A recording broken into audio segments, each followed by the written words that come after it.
কোরআন থেকে নেয়া আরবি দোয়াগুলো অনেক কম্প্রিহেন্সিভ, অনেক সুন্দর। আপনি বাংলায় 1000টা বাক্য বললেও আল্লাহর শিখানো একটা বাক্য দিয়ে যদি দোয়া করেন, এর চেয়ে শ্রেষ্ঠ বাক্য হতে পারে? দেখেন কত কম্প্রিহেন্সিভ।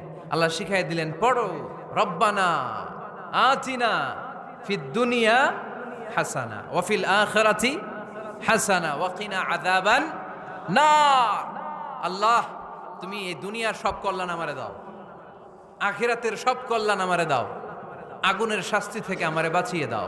পড়ে না আমিন? তো আপনি দুনিয়ার সব কল্যাণ নিলেন, আখিরাতেরও নিলেন, গাছেরটাও খাইলেন, তলারটাও কুড়াইলেন, রাখলেন কি? সবই তো চাইছেন। এই দোয়াটার মধ্যে দুনিয়ার কোন দোয়া বাকি আছে? কথা বলেন।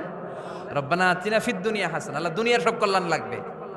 ওয়া ফিল আখিরাতি হাসান, আল্লাহ আখিরাতের সব কল্যাণ লাগবে, আগুনের শাস্তি থেকে বাঁচানো লাগবে। তো আপনি বাকি রাখছেন কিছু? এই একটা বাক্যের মতো বাক্য গোটা বিশ্বটারে বিক্রি করলে হবে। এজন্য কোরআনের দোয়াগুলো আমরা বেশি বেশি পড়বো, ইনশাআল্লাহ। পড়েন। দোয়া করার কিছু আদব আছে। অজু অবস্থায় দোয়া করবেন, কেবলামুখী হয়ে পারলে দোয়া করবেন, দোয়ার আগে ইস্তেগফার